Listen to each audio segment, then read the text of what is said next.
Item ಯಾವುದೇ ಇರಲಿ try ಮಾಡಿ ಆಚಿ ಚಿಕನ್ ಮಸಾಲಾ. ಆಚಿ ಚಿಕನ್ ಮಸಾಲಾ ಅಂದರೆ ಹಾಸ್ಯ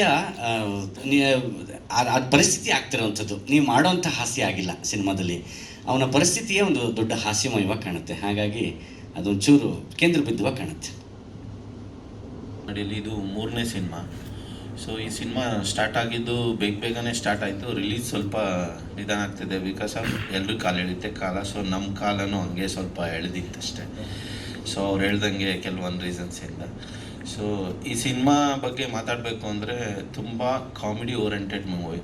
ಫ್ಯಾಮಿಲಿ ಇಡೀ ಕುಟುಂಬ ಕೂತ್ಕೊಂಡು ಸಿನಿಮಾನ ಖುಷಿಯಾಗಿ ಎಂಜಾಯ್ ಮಾಡ್ಕೊಂಡು ನೋಡ್ಬೋದು. ಸೊ ಸಾಂಗಲ್ಲಿ ಯಾವುದೇ ರೀತಿ ಕಾಂಪ್ರಮೈಸ್ ಆಗಿಲ್ಲ, ಮೇಕಿಂಗಲ್ಲಿ ಕಾಂಪ್ರಮೈಸ್ ಆಗಿಲ್ಲ. ಸೊ ಇವ್ರದ್ದು ಅದ್ಭುತವಾದಂಥ ಡೈರೆಕ್ಷನ್ ಇದೆ, ಇವ್ರದ್ದು ಅದ್ಭುತವಾದಂಥ ಕತೆ ಸಾಹಿತ್ಯ ಇದೆ.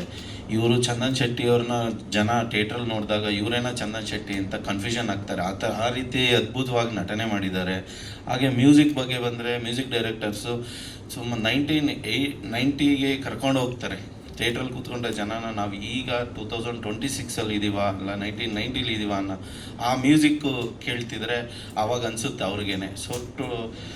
ಹಾಗಾಗಿ ಹೀರೋಯಿನ್ ಕೂಡ ತುಂಬ ಚೆನ್ನಾಗಿ ಪಾತ್ರ ಮಾಡಿದ್ದಾರೆ. ಆಗಿನ ಹೀರೋಯಿನ್ ಹೇಗೆ ಪಾತ್ರ ಮಾಡ್ತಿದ್ರು ಅದೇ ರೀತಿ ಅವರು ತುಂಬ ಚೆನ್ನಾಗಿ ಪರ್ಫಾರ್ಮೆನ್ಸ್ ಮಾಡಿದ್ದಾರೆ. ಸೊ ಎಲ್ಲ ಕೂಡ ಬಂದು ತುಂಬ ಚೆನ್ನಾಗಿ ಅದ್ಭುತವಾಗಿ ಬಂದು ಈಗ ನಾವು ಏಪ್ರಿಲ್ 17 ಬಿಡುಗಡೆ ಮಾಡೋಣ ಅಂತ ಎಲ್ಲರೂ ಡಿಸೈಡ್ ಮಾಡಿ ಈಗ ಸಿನಿಮಾನ ಬಿಡುಗಡೆ ಮಾಡ್ತಿದ್ದೀವಿ. ಸೊ ಎಲ್ಲರೂ ನಿಮ್ಗಳ ಹತ್ರ ಕೇಳ್ಕೊಳ್ಳೋದು ಇಷ್ಟೇ, ನಮ್ಮ ಸಿನಿಮಾನ ತುಂಬ ಚೆನ್ನಾಗಿ ರೀಚ್ ಮಾಡಿ ಕರ್ನಾಟಕದಾದ್ಯಂತ. ಸೊ ಕನ್ನಡ ಜನತೆ ಕೇಳ್ಕೊಳ್ಳೋದು ಇಷ್ಟೇ, ಥಿಯೇಟ್ರಲ್ಲೇ ಬಂದು ಸಿನಿಮಾ ನೋಡಿ. ಸೊ ಸಿನಿಮಾ ಗೆದ್ರೆ ನಾವು ಇನ್ನೊಂದಷ್ಟು ಸಿನಿಮಾನ ಮಾಡೋ ಉತ್ಸಾಹ ಬರುತ್ತೆ. ಸೊ ಹಾಗಾಗಿ ಎಲ್ರಿಗೂ ನಮಸ್ಕಾರ.